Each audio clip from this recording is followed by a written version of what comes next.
नमस्कार, मेरा नाम है क्रिश और सबसे पहले आज मैं आपका स्वागत करता हूँ इस YouTube चैनल पर जिसका नाम है ट्रू हॉरर स्टोरी टेलर।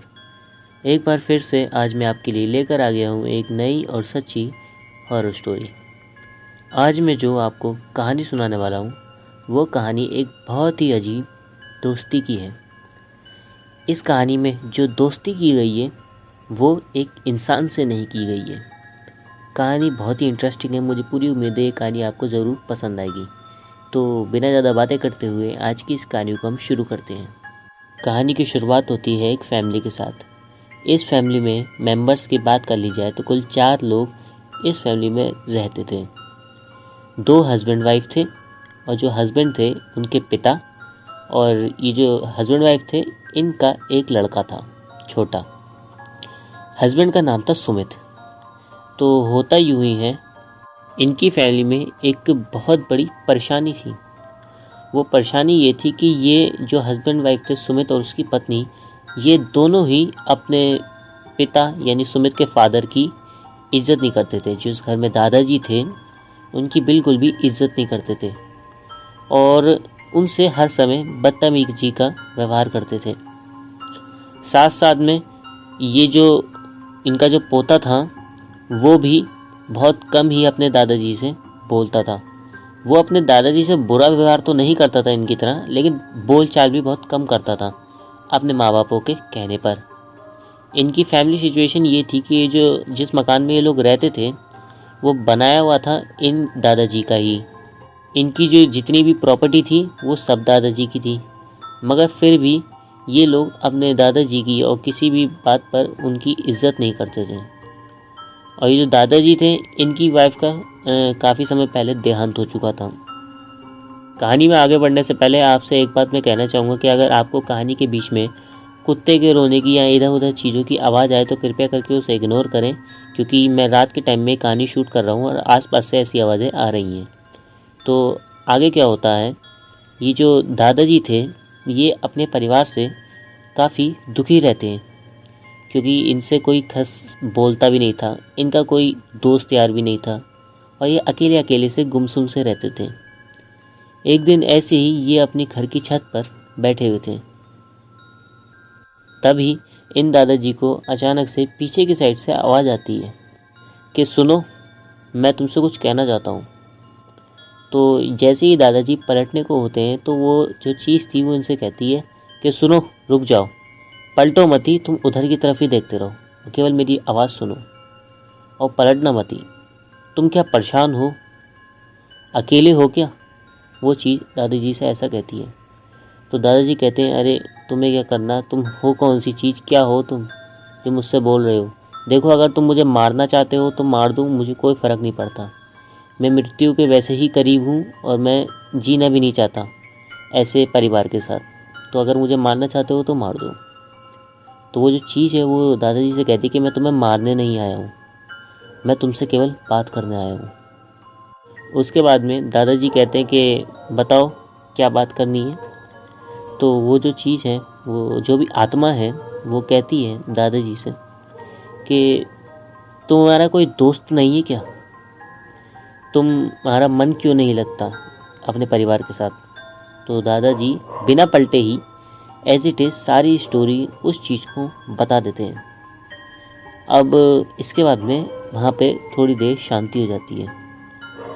थोड़ी देर के बाद में दादाजी घर में वापस अपने नीचे आ जाते हैं, बिना किसी से इस बात का जिक्र करे, किसी को कुछ नहीं बताते।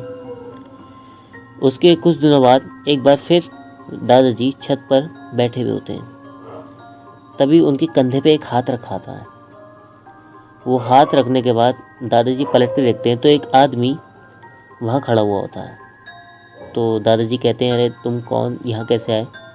तो वो आदमी कहता है कि जिस रात तुमने जिससे बात करी उस दिन वो मैं ही हूँ और मैं तुम्हारा दोस्त बनना चाहता हूँ, तुम मुझे अपना दोस्त बना लो, मैं इंसान नहीं हूँ। तो दादाजी इस बात को तो जानते ही थे कि उस दिन मेरी इंसान से बात नहीं हुई थी और ये डरते भी नहीं थे, क्योंकि उनको मौत का खौफ नहीं था दादाजी को।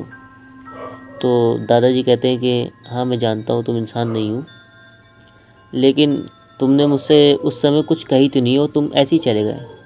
तो वो जो आत्मा थी वो दादाजी को बताती है कि देखो, जब मेरी मृत्यु हुई थी तब मेरा कोई दोस्त नहीं था, मेरी भी सिचुएशन तुम्हारी जैसी ही थी, और अब तुम कहो तो मैं तुम्हारे साथ रहूँगा और हम दोनों एक दोस्त की तरह यहाँ रह सकते हैं। और जब तुम्हारी मृत्यु हो जाएगी तब तुम भी अपनी एक तरीके से कब्र यही छत पर बनवा लेना, और मेरे कहने से एक काम करवा दूँ, मेरे नाम पर एक कब्र अपनी छत पर यहाँ बनवा लो। ऐसा वो जो आत्मा है वो दादाजी से कहती है। दादाजी उस समय इतने अकेले थे और उनके पास कोई सपोर्ट के लिए नहीं था, वो उसकी बात को मान जाते हैं। उसके बाद में ये अपने बेटे को सारी बात बताते हैं, तो वो मजाक में अपने दादाजी की बात को बेटा उड़ा देता है। उसके बाद में एक दिन दादाजी घर में खाना बनाने लगते हैं। तो इनके घर में जो दादाजी की जो बहू थी वो दादाजी से पूछती है कि आप खाना क्यों बना रहे हो, और हमने खाना बनाया और रोटी बना के क्यों वेस्ट कर रहे हो खाने को, ऐसा वो कहती है। तो दादाजी कहते हैं कि मैं अपने दोस्त के लिए बना रहा हूँ, वो छत पर आया है और मैं उसके साथ बैठकर खाना खाऊंगा और मैं उसके लिए लेके जा रहा हूँ। तो वो जो औरत है, जो वाइफ है सुमित की, वो कहती है कि अरे बुढ़ा ऐसी पागल हो गया है, ऐसा कहती हुई बड़बड़ाती हुई वहाँ से चली जाती है। दादाजी सुनते हैं मगर उन्हें ये सब सुनने की आदत सी पड़ गई थी, तो वो इस चीज़ को इग्नोर करते हैं और खाना बनाते हैं, थोड़ी सी रोटियाँ और थोड़ी सी सब्ज़ी लेकर के छत पर चले जाते हैं। और वो जो उनका दोस्त बना था उसके साथ बैठकर खाते हैं। इस बीच दादाजी ने एक काम और करवा दिया था। वो जो छत है जहाँ पर वो आत्मा उन्हें पहली बार मिली, उस जगह पर उस आत्मा के कहने पर उसकी एक कब्र बना दी थी, घर वालों से लड़कर, क्योंकि सुमित मना कर रहा था, लेकिन फिर भी उन्होंने ज़बरदस्ती वो कब्र बनवाई थी, बहुत रिक्वेस्ट करके सुमित से। उसके बाद में दादाजी अपना जो खाना है वो उसके साथ शेयर करते हैं, उस आत्मा के साथ खाते हैं।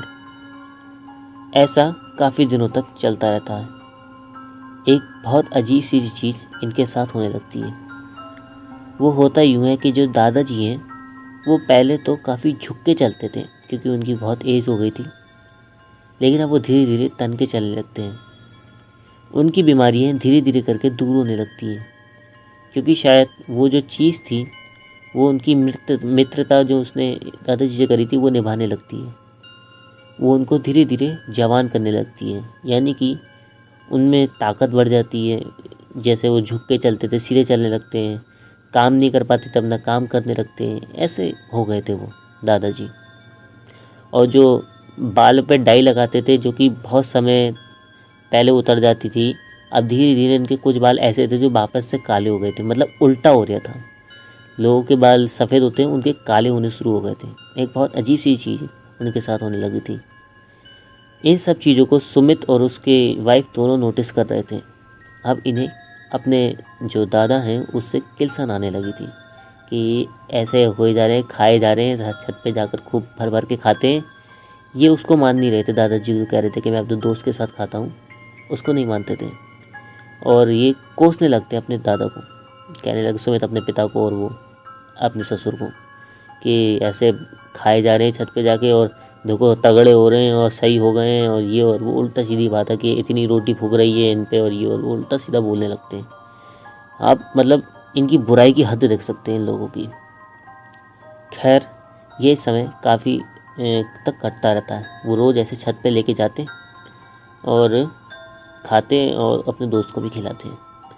इस बीच में दादाजी अपने जो परिवार वाले हैं मेरी सुमित, इनसे मना कर देते कि जब तक मैं छत पे जाऊं कोई भी छत पर मत आना, इतना मेरी बात मान लो, चाहे तुम मुझे कुछ भी कहो उसके बाद में, लेकिन जब तक मैं छत पे जाऊं तुम छत पर मत आना, क्योंकि मेरे दोस्त ने मना करी है तुम छत पर बुलाने को, ऐसा दादाजी कह देते हैं। इस बात को सुमित और उसकी वाइफ मान भी लेते हैं क्योंकि बहुत ज़्यादा रिक्वेस्ट करते हैं इनके दादा। तो अब क्या होता है, इस बात को थोड़ा टाइम बीत जाता है।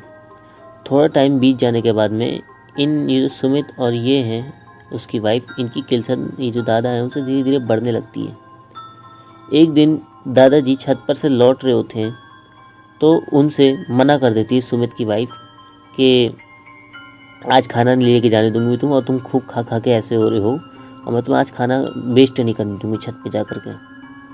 तो वो दादाजी कहते हैं कि देखो ऐसा मत करो, और तुमने मेरा सब सामान तुम ले लो और मेरा जितना सब कुछ है वो सब तुम ले लो, लेकिन तुम ऐसा मत करो, मुझे खाना लेके जाने दो मेरे दोस्त के लिए, और मेरा बस वो ही है और कोई नहीं है मेरा।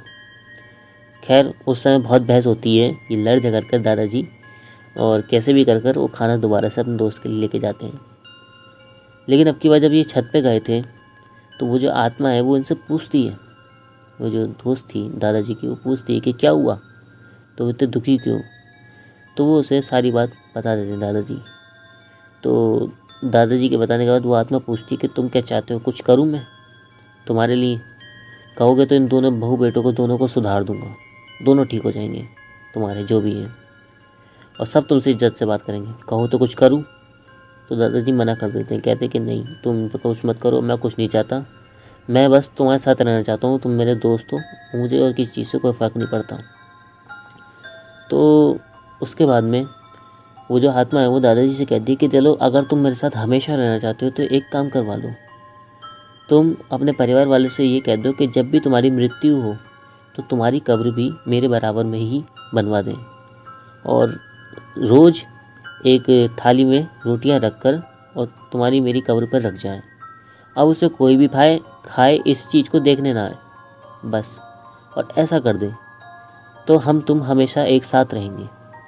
जब हम स्वर्ग में जाएंगे या फिर जहाँ पे भी जाएंगे, हमारी मुक्ति होगी, तो ये जो है हम तुम एक साथ रहेंगे, ऐसा वो आत्मा दादाजी कहती है। तो उसके बाद में वो जो आत्मा जो भी कहती है उस चीज़ को एज इट इज़ दादाजी अपने बेटे के सामने कह देते हैं। बेटा उस बात को मान जाता है, क्योंकि उसे लग रहा था कि ये तो सब फेंक रहे हैं, सब झूठ बोल रहे हैं, दादा ये खुद जाते छत पे और छत पे जाकर कहानियाँ बना रहे हैं। बिल्कुल नहीं मानते थे वो उनकी बात को। अब क्या होता है, जैसे जैसे समय बीतता है, समय बीतने के बाद इन लोगों का दिमाग में सुमित के और उसकी वाइफ की ये आने लगती है कि कब तक ये जो है ये जीते रहेंगे और ये जो प्रॉपर्टी है वो इनके नाम रहेगी, इनसे हमें अपने नाम करानी है। तो उसके लिए इनको मरना पड़ेगा कि इनकी डेथ होगी जब तो मिलेंगे हमें। तो ये कुछ उल्टा सीधा कर देते हैं, यानी कि मैं आपको साफ साफ बताऊं तो इनके खाने में कुछ मिला देते हैं और उसके बाद में इन्हें खिलाते हैं, और ये जो दादाजी हैं ये एक्सपायर हो जाते हैं, इनकी मृत्यु हो जाती है। उसे खाने के बाद जहर मिला देते हैं, ये साफ चीज़ मैं आपको बताऊं। और एक बात मैं आपको बता दूं कि ये कहानी आज से बहुत समय पहले की है, यानी उस समय देश आज़ाद भी नहीं हुआ था, इस समय की है कहानी। आज भी इनकी फैमिली चल रही है, इनकी पीढ़ी दर पीढ़ी। तो होता ही हुई है। उसके बाद में ये जब ऐसा कर देते हैं, दादाजी की एक्सपायर हो जाते हैं, तो उसके बाद में ये लोगों को दिखाने के लिए खूब रोआ पटाई मचाते हैं दुनिया के सामने। सबसे ऐसा व्यवहार करते हैं जैसे हमें बहुत दुखी हो, हम बहुत दुख हो, मगर एक्चुअल में ऐसा कुछ नहीं होता है। तो उसके बाद में जब इन दादा का सारा क्रियाक्रम ख़त्म हो जाता है, तो जैसे इन्होंने कही थी दादाजी ने कि मेरी मज़ार उसके बराबर बना देता, वैसे ही ये लोग ऐसे ही कब्र, वो जो कब्र दादाजी ने बनाई थी उसके बराबर में, इनकी दोस्त की जो कब्र थी उसके बराबर में अपनी कब्र बनवा देते हैं इन लोगों से। ये लोग सुमित और उसकी फैमिली बना देते हैं वहाँ पे। मगर ये लोग इस बात को सच नहीं मानते दादाजी की कि मेरा कोई दोस्त है छत पर।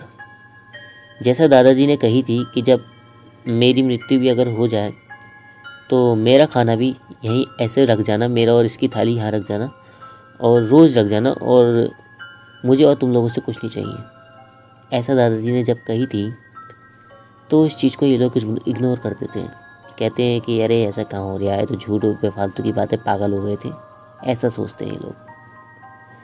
उस दिन रात आती है जब इनकी एक्सपायर के बाद सब कुछ समझ गया था, और जब पहली रात थी मृत्यु के बाद की, वो रात आती है। ये लोग अपने घर में नॉर्मली सब सो रहे होते हैं, तभी ये जिस कमरे में सोते हैं उसका दरवाज़ा खटखटाता है। दरवाज़ा खटखटाने के बाद इन्हें पहली बार अपनी लाइफ में अपने जो दादाजी हैं उनसे हटकर एक किसी आदमी की आवाज़ आती है, दादाजी के साथी, कि दरवाज़ा खोलो, मैंने तुमसे कही थी खाना ऊपर पहुंचा देना, कहलवाई थी इससे अपने दोस्त से, तुमने खाना क्यों नहीं पहुंचाया, दरवाज़ा खोल।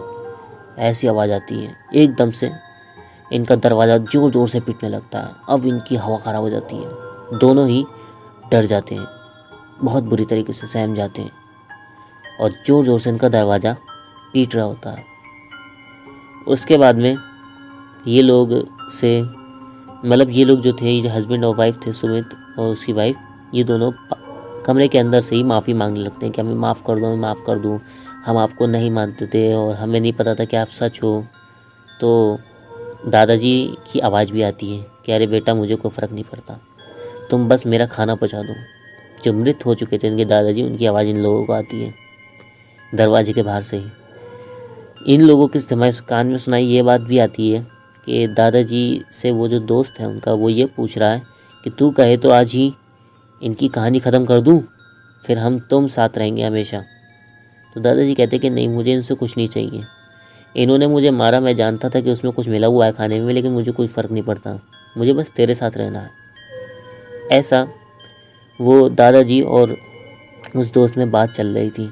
इस चीज़ को सुमित और उसकी वाइफ भी सुन रहे थे। अब इन्हें दुख होने लगता है कि हमने ऐसा क्यों करा। ये हमेशा हमारे बारे में अच्छा सोचते रहे दादाजी, और हमने इनकी मौत के कारण, हम ही इनका मौत का कारण बने। इन्हें दुख होने लगता है इस चीज़ का। तो उसके बाद में सुमित और उसकी वाइफ दरवाजे के बाहर जो दादाजी और उनके जो दोस्त थे उनसे कहते हैं कि आप हमें माफ़ कर दीजिए, और अब जब से जो भी आपने कहा है वो हम करेंगे, और जब तक आप कहोगे नहीं कि अब इसे ख़त्म कर दो, जब तक आप कहोगे नहीं कि इसे ख़त्म कर दो, तब तक हम आपकी जो जो कहोगे उसे फॉलो करते रहेंगे, उस काम को करते रहेंगे। जब तक आप कहोगे हम खाना ऊपर रखते रहेंगे। जब ऐसा आवाज़ आती है इन बाहर दादाजी को, उनके बहू बेटे ऐसे कह रहे हैं और उनके दोस्त को आवाज़ आती है, तो उसके बाद में एकदम से इन लोगों को ऐसा लगता है कि अब दरवाजे के बाहर कोई नहीं है। तो ये दोनों बड़ी हिम्मत करके धीरे से दरवाज़ा खोलते हैं, तो बाहर कोई भी नहीं होता। इनका जो पोता है वो एक खिड़की से बाहर झाँक रहा होता है, मतलब वो दूसरे कमरे में सोता था और वो खिड़की से बाहर की साइड में झाँक रहा होता है। तो वो देखता है, मतलब उसने इन्हें ये बताया कि दादाजी बाहर खड़े हुए थे किसी आदमी के साथ। उस पोते को दादाजी दिख रहे थे उस सिचुएशन में, और वो दरवाज़ा पीट रहे थे क्योंकि वो खिड़की से झाँक रहा था अपने दादाजी को। बहुत छोटा था इसलिए उसे कोई ख़ास डर भी नहीं लग रहा था।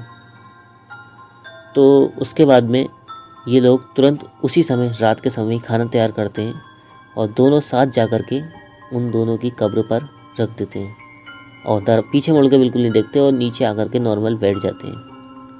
उसके बाद में इन लोगों को कोई आवाज़ नहीं आती इनके घर से। उसके बाद में ये लोग का नियम बन गया कि रोज़ जाते और छत पर और खाना रख कर के आते। धीरे धीरे करके इनकी तरक्की बढ़ने लगती है, मतलब ये लोग तरक्की करने लगते हैं। जैसे वो जो दोस्त था और दादाजी था, उनका आशीर्वाद इन्हें लगने लगा। ये लोग और सच्चे मन से उनकी सेवा करने लगते हैं, यानी कि उस कब्र पे फूल चढ़ा देना और उसको साफ़ सुथरा रखना और खाना रखना, रोज़ ये करने लगते हैं। जब ये लोग रोज़ खाना रखते थे और अगले दिन जब थाली उठा करके लेकर आते थे, तो इन्हें थाली खाली मिलती थी और उस पर उंगलियों के निशान मिलते थे। ये लोग इस चीज़ को बहुत समय तक करते रहे। एक दिन जब ये लोग अपनी रात के टाइम में सो रहे थे, ये जो सुमित और उसकी वाइफ, तब दोनों को एक ही सपना आता है। दोनों के सपने में दादाजी और उनका दोस्त, जो कि पहली बार इन्हें अपने सपने में देखा, वो दिखाई देते हैं। और वो आने के बाद इन दोनों से कहते हैं, सुमित और उसकी वाइफ से, अपने अपने सपने में, कि अब तुम ऊपर खाना रखना बंद कर दो और अब हम दोनों को मोक्ष मिल रहा है, और जो हमारे लिए कब्र तुमने तैयार करी थी उसे अब हटा देना वहाँ से, और अब उसकी कोई ज़रूरत नहीं है, और अब तुम लोग अपनी ज़िंदगी नॉर्मल जी सकते हो, और अब ये घर तुम्हारा हुआ। ऐसा सपना दोनों को आता है। दोनों एकदम से झटके से उठते हैं, दोनों ही एक दूसरे को एक ही बात बताते हैं, और उसके बाद से इन्होंने ऊपर रोटी रखना बंद कर दिया। वो जो दादाजी के लिए खाना रखते थे वो रखना बंद कर दिया, और वो कब्र भी वहाँ से हटा दी, और उनकी फैमिली पूरी तरीके से नॉर्मल हो गई। ये लोग अपने दादाजी को पीढ़ी दर पीढ़ी पूछते रहे, यानी कि इनकी जो फैमिली है आज जो जीवित है, उनके यहाँ भी उन दादाजी की फ़ोटो लगी हुई है, और उनके यहाँ वो डेली उनकी आगे धूपबत्ती जलाते हैं और उनको पूजते हैं, क्योंकि आज ये तो तरक्की कर गए हैं और ये सब उन्हीं दादाजी की देन है। तो इसी बात के साथ आज का एक किस्सा हमारा यहीं समाप्त होता है। अगर आज के इस किस्से में आपको थोड़ी सी डिस्टर्बेंस फील हो कि कुत्ते के रोने की आवाज़ और वगैरह वगैरह, तो कृपया करके उसे इग्नोर करें। और अगर आपको कहानी अच्छी लगी हो तो लाइक शेयर कमेंट ज़रूर करें। और इसके अलावा ऐसी कहानी अगर आप और भी सुनना चाहते हो तो चैनल को सब्सक्राइब कर लेना। और इसके अलावा आप अगर हॉरर फैक्ट भी सुनना पसंद करते हो तो मैं शॉर्ट्स में हॉरर फैक्ट अपलोड करता हूँ, आप उन्हें भी जाकर के ज़रूर वॉच करें, वो भी आपको ज़रूर पसंद आएंगे। अपना समय हमें देने के लिए आपका बहुत बहुत धन्यवाद।